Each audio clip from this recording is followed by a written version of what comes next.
El 18 de mayo dejó Perdiguera. En menos de 2 meses había visitado casa por casa a todas las familias del pueblo. En Zaragoza, además de desempeñar encargos pastorales, termina la carrera de Derecho y se emplea como profesor para atender las necesidades de su familia, su madre y sus 2 hermanos.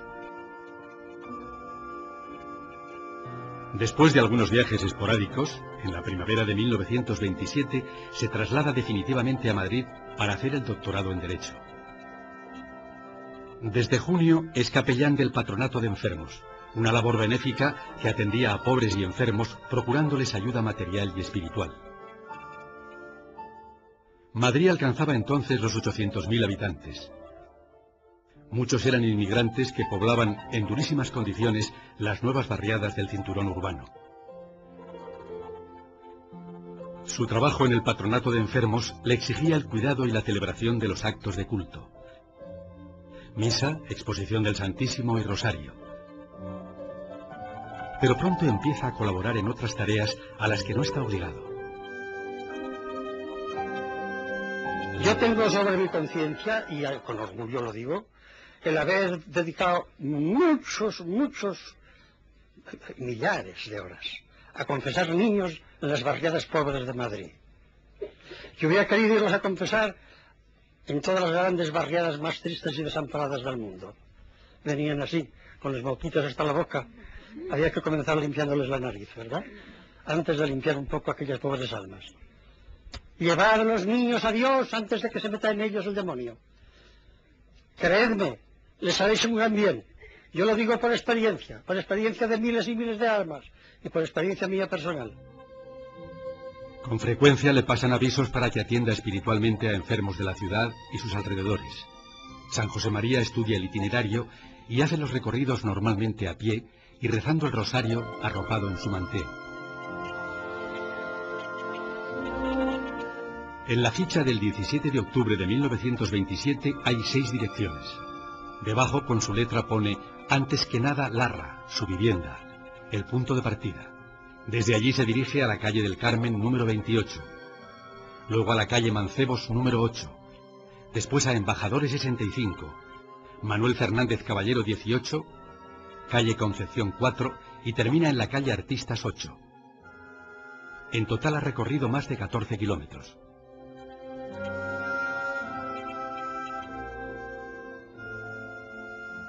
En este contexto vital de entrega a los demás, llega el 2 de octubre de 1928, la fundación del Opus Dei. San José María se encuentra haciendo unos días de retiro espiritual en la residencia de los misioneros de San Vicente de Paúl, en la calle García de Paredes.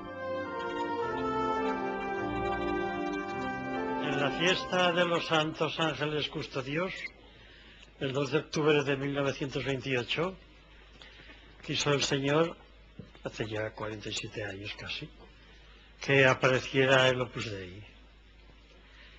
Una movilización de cristianos que supieran sacrificarse gustosos por los demás, que hicieran divinos los caminos humanos de la tierra, todos, santificando cualquier trabajo noble, cualquier trabajo limpio, cualquier quehacer terreno. La doctrina de la llamada a la santidad de todos los bautizados fue reconocida por Pablo VI en 1969 como la característica peculiar y el fin último de todo el magisterio del Concilio Vaticano II. El 14 de febrero de 1930, Dios hizo ver al fundador que debía difundir entre las mujeres el mismo ideal de santidad en la vida ordinaria.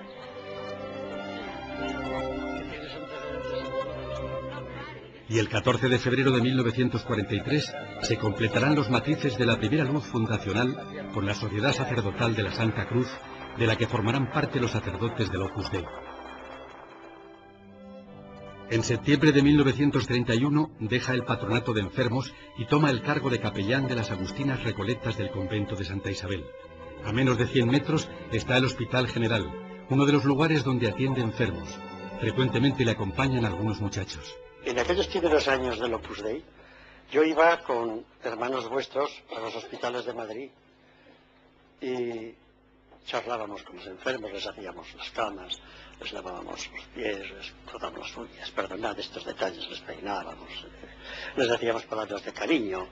Y recuerdo que, de este puedo hablar porque ya está en el cielo hace muchos años, una persona de una familia conocida, uno de los primeros de aquella época, de los primerísimos años de Opus Dei, pues cogió un vaso de leche, era de un tuberculoso y estaba, y yo le dije a limpiarlo, y después me dio un poquito de pena porque la cara de asco que había hecho.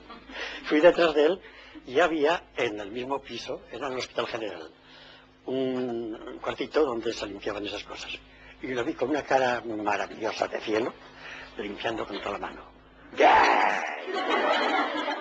¿Hay que hacer esto? No. Hay que hacer las cosas bien hechas, con todos los medios asépticos, etcétera, pero esto es un caso extremo, ¿comprendéis?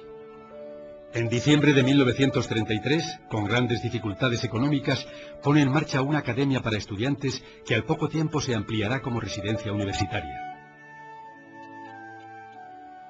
El 31 de marzo de 1935 es una fecha señalada. El oratorio de la residencia está a punto y el padre celebra misa y deja al Santísimo en el sagrario. 2 días antes había escrito: acabo de llamar por teléfono al señor vicario don Francisco Morán para preguntarle si podemos celebrar la Santa Misa y dejar al Señor en el sagrario el próximo domingo. Me ha contestado con cariño que no hay inconveniente, que podemos celebrar la misa y dejar reservado a su Divina Majestad.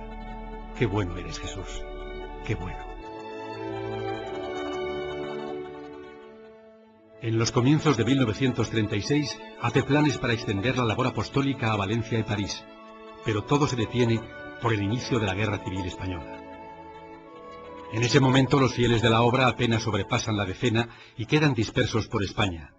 El padre está en serio peligro de muerte, aunque no deja de atender a las almas y extender su acción apostólica. En diciembre de 1937 logra llegar a la otra zona de España donde podrá vestir su traje sacerdotal y mantener el contacto con los jóvenes del Opus Dei y con otras muchas personas. Al acabar la guerra en 1939 solo quedan escombros de la antigua residencia.